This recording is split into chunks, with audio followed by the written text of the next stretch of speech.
주님의 이름으로 축복하며 한번 선포했으면 좋겠습니다. 우리 자신들에게 한번 해보십시오. 나는 복의 근원으로 살리라. 또 나는 축복의 통로로 살리라. 나는 나눔의 통로로 살리라. 한 번 더 합니다. 나는 섬김의 통로로 살리라. 아멘. 옛말에 이런 말이 있죠. 인사만 잘해도 먹고 산다는 말이 있습니다. 우리 옆에 분하고 인사하겠습니다. 반갑습니다. 축복합니다. 한 번 더 합니다. 잘 오셨습니다. 오늘은 사순절 세 번째 주일을 맞이합니다. 사순절을 통해 예수님이 왜 이 땅에 오셨는지를 알아가는 시간이지요. 하나님의 아들 예수님이 이 땅에 오신 목적이 무엇입니까? 본문 말씀 속에는 성기로 오셨다고 말씀하고 있습니다. 오늘 우리가 읽은 본문 말씀 마태복음 20장 28절을 한번 보십시오. 20장 28절 말씀을 제가 읽겠습니다. 인자가 온 것은 섬김을 받으려 함이 아니라 도리어 섬기려 하고 자기 목숨을 많은 사람의 대속물로 주려 함이니라 라고 말씀하고 있습니다. 우리 예수님은 섬기되 자기 목숨을 많은 사람들, 저와 여러분의 대속물로 주기 위해서 죽기까지 섬기시려고 이 땅에 오셨습니다. 누구를 섬기러 오셨습니까? 우리를 섬기러 오셨다는 겁니다. 어느 날 한 율법사가 예수님께 찾아옵니다. 그리고 예수님께 묻습니다. 선생님이요, 율법 중에 어느 계명이 큽니까? 라고 물었습니다. 이 물음에 예수님은 뭐라고 대답하셨냐면 마태복음 22장 37절에서 40절에 이렇게 말씀합니다. 예수께서 이르시되 내 마음을 다하고 목숨을 다하고 뜻을 다하여 주 너의 하나님을 사랑하라 하셨으니 이것이 크고 첫째 되는 계명이요 둘째는 그와 같으니 내 이웃을 내 자신과 같이 사랑하라 하셨으니 이 두 계명이 온 율법과 선지자의 강령이니라 라고 말씀하셨습니다. 사랑하는 믿음의 성도 여러분, 하나님께서는 이스라엘 백성들에게 뭘 주셨습니까? 십계명을 주셨습니다. 그 십계명을 보조하는 계명을 자기들끼리 만들었습니다. 그게 몇 가지냐면 613가지입니다. 그 613가지 가운데 하라는 말씀은 248가지고요. 하지 말라는 말이 365가지가 되어 있습니다. 공교롭게도 율법을 모두 쓰면 60만 단어가 율법에 쓰여진다고 말하고 있습니다. 이스라엘 백성들이 시내산에서 하나님의 말씀의 율법을 받을 때에 이스라엘 백성들의 장정이 몇 명인 줄 아십니까? 60만이 좀 넘었습니다. 어떻게 그렇게 될까요? 60만의 단어가 써있는데 60만 장정들의 기록이 되어 있고요. 또 여러분 1년은 며칠입니까? 365일입니다. 그리고 율법학자들은 아담부터 모세까지를 248세대라고 결론을 내립니다. 그러니까 613개가 똑같이 맞춰지는 것이죠. 그건 무엇이냐? 모든 역사를 초월하는 율법을 하나님이 주셨고 이스라엘 백성들은 그것을 말하고 있습니다. 이런 모든 율법 중에 크고 첫째 되는 계명이 무엇이냐고 묻는 율법사에게 오늘 예수님은 두 가지 간략하게 대답합니다. 무엇입니까? 너의 전부를 가지고 하나님을 사랑하라. 그리고 내가 내 자신을 사랑같이 내 이웃을 사랑하라고 말씀하셨습니다. 이 말씀은 무엇이냐? 하나님을 섬기고 이웃을 섬기고 나 자신을 섬기라고, 그것이 바로 사랑이라고 말씀하고 있습니다. 그렇다면 오늘 우리가 섬기는 삶을 살아가야 합니다. 어떤 섬김을 해야 될까요? 어떤 것이 예수님처럼 섬겨가는 삶일까요? 첫 번째로는 우리가 섬기되 예수님처럼 우리의 전부로 온전히 하나님을 섬겨야 합니다. 여러분, 우리의 섬김은 어디에서 나올까요? 참된 신앙생활 속에 나옵니다. 그러면 우리가 가장 큰 섬김은 무엇일까요? 하나님 섬김입니다. 위로 하나님을 섬기지 못하는 사람이 어떻게 사람이 누구를 섬길 수 있겠습니까? 나름대로 섬긴다고 해도 그 섬김이 제대로 되는 섬김이 되겠습니까? 하나님을 섬기는 신앙생활하면 가정도 교회도 사회도 제대로 바르게 살아가는 삶은 우리의 신앙생활과 연결되어 있다는 겁니다. 그래서 하나님 섬김이 가장 우선순위가 되어야 한다는 것 말씀하고 있습니다. 성경에 보면 유대인들이 하나님을 섬기는 모습 보면 정말로 큰 감동을 받습니다. 무엇을 하든지 하나님 제일주의, 하나님 중심주의로 살아가는 것이 바로 유대인들입니다. 어떤 책에 이렇게 기록되어 있습니다. 감람나무 열매를 추수할 때요, 감람나무 가지의 제일 끝에 올라가서 제일 위에 올라가서 제일 위에 있는 열매를 따옵니다. 그리고 그것을 틀에 넣습니다. 그리고 시계를 보면서 5분 정도 흐르는 기름만 하나님께 드린다는 겁니다. 무엇이냐? 하나님 제일주의라는 겁니다. 또한 유대인들 잘 보십시오. 머리에 뭘 씁니까?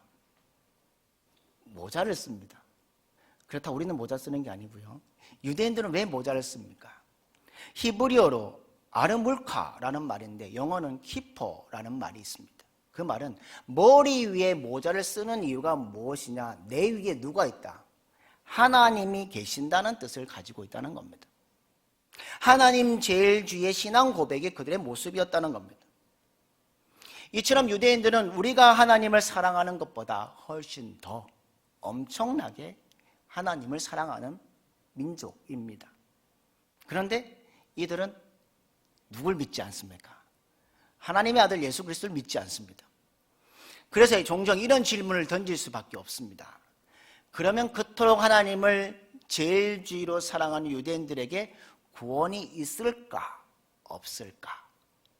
여러분, 구원이 있습니까? 없습니까? 물론 예수님을 안 믿기에 구원 없다고 말하면 편합니다. 그러나 그렇게 단순하게 말하기는 정말로 그들은 누굴 정말로 사랑하고 있습니까? 하나님을 정말로 사랑합니다. 하나님을 섬기는 데는 최고가 되었던 민족이 바로 유대인입니다. 저는 그들에게 구원이 있다 없다에 대하여 말하는 것은 어렵다고 봅니다. 그래서 함부로 말하지 않는다는 겁니다.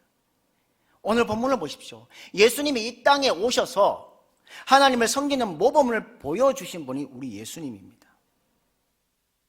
하나님을 최고로 섬긴 분이 누구실까요? 바로 예수님이십니다. 죽기까지 하나님께 복종하며 살았던 사람, 섬겼던 사람이 바로 예수님이십니다. 사도 바울은 예수님의 섬김의 모습을 기록합니다. 빌립보서 2장 5절에서 11절에 예수님의 섬김의 모습을 얘기하고 있습니다. 우리 빌립보서 2장 5절에서 11절 말씀을 우리 같이 읽도록 하겠습니다. 같이 읽겠습니다. 시작. 너희 안에 이 마음을 품으라. 곧 그리스도 예수의 마음이니 그는 근본 하나님의 본체시나 하나님과 동등됨을 취할 것으로 여기지 아니하시고 오히려 자기를 비워 종의 형체를 가지사 사람들과 같이 되셨고 사람의 모양으로 나타나사 자기를 낮추시고 죽기까지 복종하셨으니 곧 십자가에 죽으심이라. 이러므로 하나님이 그를 지극히 높여 모든 이름 위에 뛰어난 이름을 주사 하늘에 있는 자들과 땅에 있는 자들과 땅 아래에 있는 자들로 모든 무릎을 예수의 이름에 꿇게 하시고 모든 입으로 예수 그리스도를 주라 하시나요 하나님 아버지께 영광을 돌리게 하셨느니라. 아멘. 오늘 이 본문 가운데 6절 말씀에 한번 보아야 합니다. 하나님과 동등됨을 취할 것으로 여기지 아니하시고 라고 되어 있습니다. 여기에 취할 것, 취한다 라는 말은 헬라어로 하르파조라는 말입니다. 무슨 말이냐? 강탈한다는 말입니다. 움켜잡는다는 말입니다. 놓치지 않으려고 뭐냐면 꽉 붙잡는다는 것이 취한다는 겁니다. 자기 이익을 고집하는 단어라는 겁니다. 내 것을 포기하지 않는 뜻이 취한다는 겁니다. 이 시대를 한번 보십시오. 집단 이기주의가 만연한 시대를 살고 있습니다. 여러분, 자기의 권리를 포기하지 않는 시대를 살고 있습니다. 자기 생각만, 자기 고집만, 그리고 끝까지 자기만 주장하고 있습니다. 그리고 뭐합니까? 끼리끼리 편을 가릅니다. 싸우고 매장하고 죽이는 무서운 시대를 살아가고 있는 시대가 오늘 우리가 살아가는 이 시대입니다. 그래서 지금 이 시대에 필요한 마음은 무슨 마음일까요? 예수님의 마음입니다. 예수님은 하나님이십니다. 그러나 하나님과 동등됨을 취하지 않으시고 인간의 몸을 입으시고 이 땅에 오셨습니다. 내 이익을 포기하는 마음, 양보하는 마음, 나와 달라도 배려하는 마음이 바로 예수님의 마음입니다. 나의 원대로 하는 마음이 아니라 하나님의 원대로 되기를 원하는 마음이 바로 예수님의 마음입니다. 창세기를 한번 보십시오. 아브람과 노세, 목자와 사람들이 다툼을 벌입니다. 물과 풀 때문에 다툽니다. 그때 아브람이 노세에게 이렇게 말합니다. 너와 나는 한 골육이고 친척이다.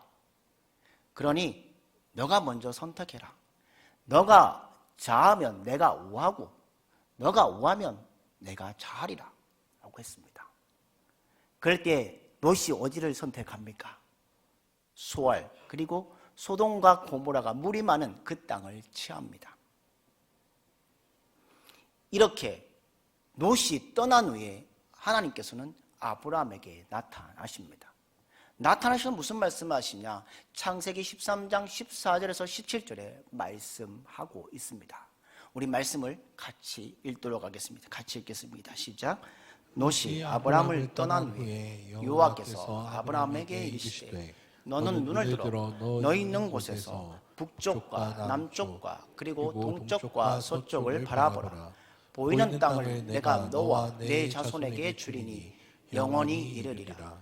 내가 내 자손이 땅에 티끌 같게 하리니 사람의 땅에 티끌을 능히 셀 수 있을진데 내 자손도 세리라. 너는 일어나 그 땅을 종과 행으로 두루 다녀보라. 내가 그것을 내게 주리라. 아멘. 아브라함이 자기 원대로 하지 아니하고 누구의 뜻대로 했습니까? 하나님의 원대로 하였더니 오히려 더 큰 축복을 받았음을 기억합니다.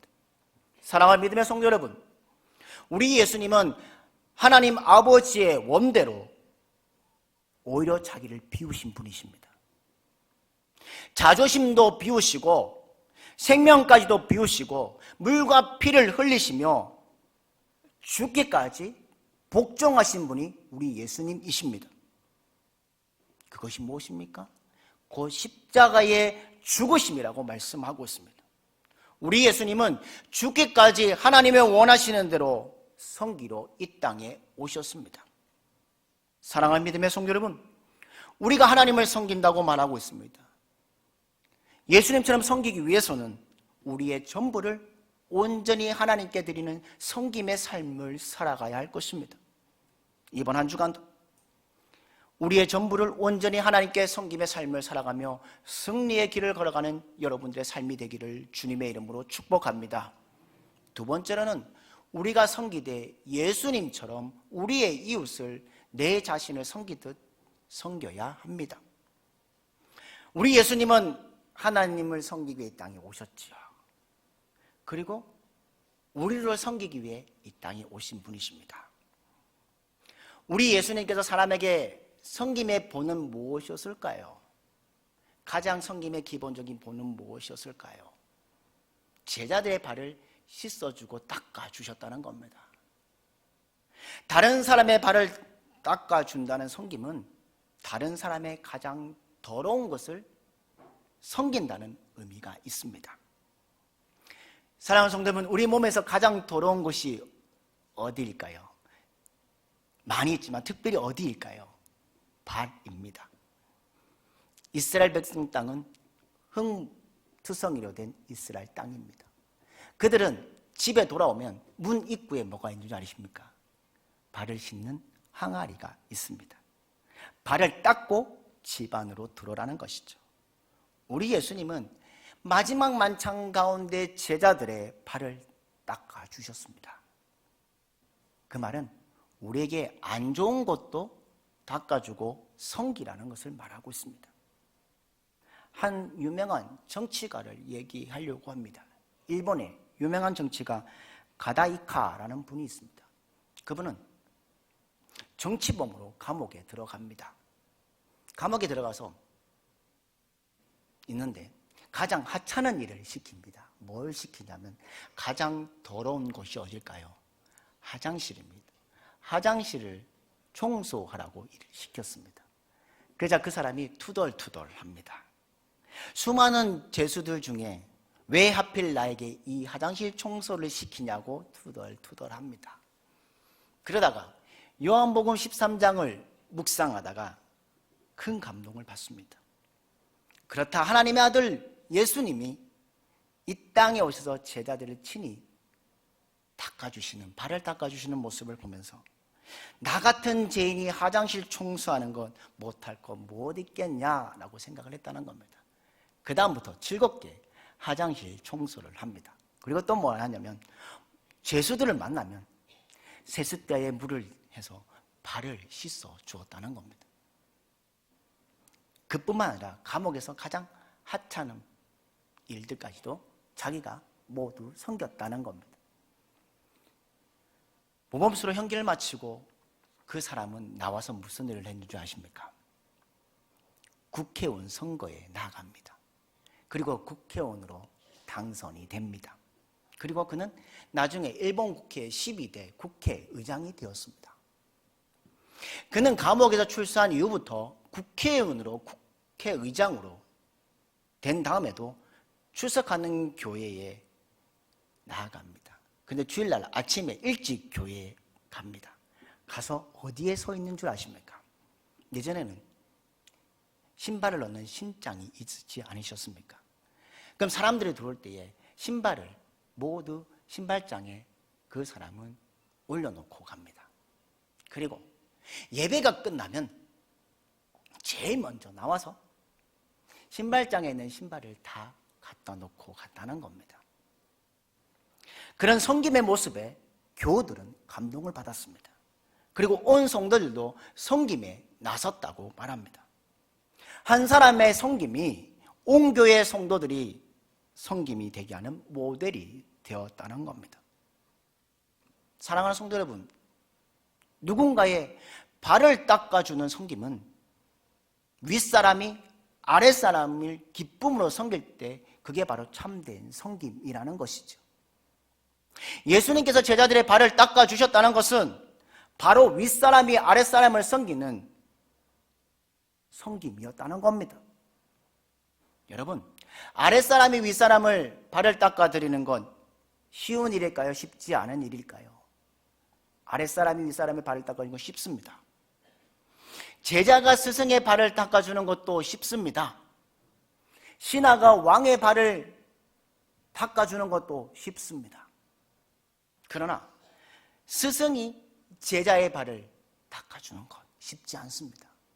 왕이 신하의 발을 닦아주는 것도 쉽지 않습니다. 아랫사람이 위의 사람을 섬기는 건 충성입니다. 그러나 윗사람이 아랫사람을 섬기는 건 겸손의 섬김이었다는 겁니다. 예수님처럼 발을 닦아주는 섬김은 무엇일까요? 그 발의 주인을 보지 않고 섬기는 것입니다. 여러분에게 물어보겠습니다. 여러분, 얼굴을 닦아주면 표시가 납니까? 나지 않습니까? 얼굴을 닦아주면 표시가 납니다. 그러나 발을 닦아주면 표시가 납니까? 안 납니까? 안 납니다. 드러나지 않는 섬김이었다는 겁니다. 진정한 섬김이었다는 겁니다. 대가를 바라지 않는 섬김이 참 섬김이라는 겁니다. 브라운이라는 사람이 이런 말을 했습니다. 사랑은 둘로 주고 하나라도 더 바라는 것이 사랑이다. 쉽게 말하면 아홉을 주고도 더 주고 싶은 것이 사랑이고 섬김이라고 말합니다. 사랑하는 믿음의 성도 여러분, 이번 한 주간을 살아갑니다.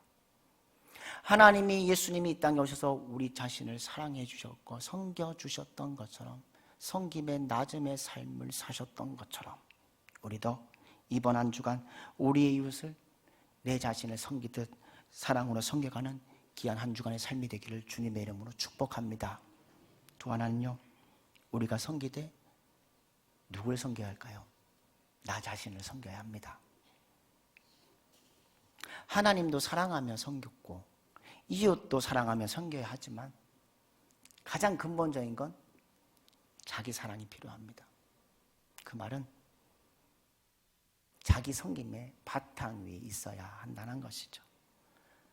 자기를 사랑할 줄 모르는 사람은 하나님 사랑할 줄 모릅니다. 자기를 사랑하지 못하는 사람은 다른 사람을 사랑하지 못합니다. 이웃도 사랑하지 못합니다. 유교 경전인 사서 가운데 대학이라는 곳에 이런 단어가 있죠. 우리 어르신들은 잘 알 겁니다. 수신제가 치국 평천하.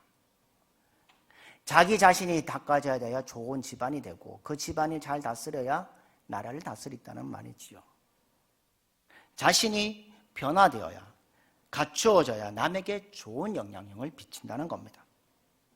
여러분, 모든 섬김의 시작은 나로부터 시작돼야 합니다. 내 인격도 나로부터 시작되어야 합니다. 사람들에게 인정받으려면 내가 먼저 행동을 해야 합니다. 하나님께 사랑받고자 하면 내가 먼저 하나님을 사랑하는 삶이 되어야 합니다. 이게 바로 나를 사랑하고 나를 섬기는 사람의 섬김의 모습이라는 겁니다. 이렇게 하나님을 섬기고 이웃을 섬기고 나를 섬기는 사람에게 주시는 축복이 있습니다. 표시가 납니다. 여러분, 아무리 은밀하게 섬겨도 섬긴 거 드러납니다. 우리 교회도 은밀하게 섬기는 분들 많으시죠. 몸으로 섬기시는 분, 물질로 섬기시는 분, 축복의 통로로 사시는 분들이 있습니다. 나눔의 통로로 사는 분들이 있습니다. 섬김의 통로로 사는 분들이 있습니다. 이런 사람들이 하나님의 상속자고 하나님의 자녀고 복의 근원이라는 겁니다. 이런 분을 누가 아실까요? 하나님 아십니다. 하나님이 세우시고 하나님이 축복하신다는 겁니다. 그 곁에 많은 사람들이 모인다는 것이죠. 그게 표시가 난다는 겁니다. 또 필요한 존재가 됩니다. 섬기는 자가 그 자리에 없으면 왜 없냐고 찾습니다. 보이지 않으면 표가 나는 자리가 그 섬김의 사람의 자리에 존재라는 것이죠. 또 하나는 섬김을 받는 곳입니다. 오늘 마태복음 20장 26절과 27절에 말씀합니다. 우리 26절과 27절 말씀을 우리 한번 같이 읽도록 하겠습니다. 26절과 27절 말씀 같이 읽겠습니다. 시작. 너희 중에는 그렇지 않아야 하나니 너희 중에 누구든지 크고자 하는 자는 너희를 섬기는 자가 되고 너희 중에 누구든지 뜸이 되고자 하는 자는 너희의 종이 되어야 하리라. 아멘. 여러분, 부메랑 잘 아십니까? 부메랑을 던지면 어떻게 됩니까? 돌아옵니다. 사랑하면 사랑받지요. 섬기면 섬김 받습니다. 그런데 미워하면 미움 받습니다. 한국에 많은 의사들 가운데 장기려 박사님이 계십니다. 장기려 박사님은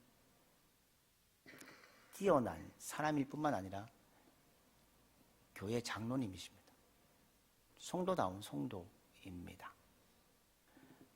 그는 치료를 하면서 많은 사람들에게 치료를 해줍니다. 그런데 어려운 사람들에게 뭐라고 말하냐면 치료가 다 되면 어떻게 하느냐, 도망가라고 말합니다. 밤늦게 뒤도 돌아보지 말고 도망가라고 했다는 겁니다.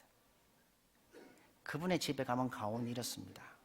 주님 안에서 어리석은 자가 되고 주님 안에서 손해보며 살아라 라고 되어 있습니다.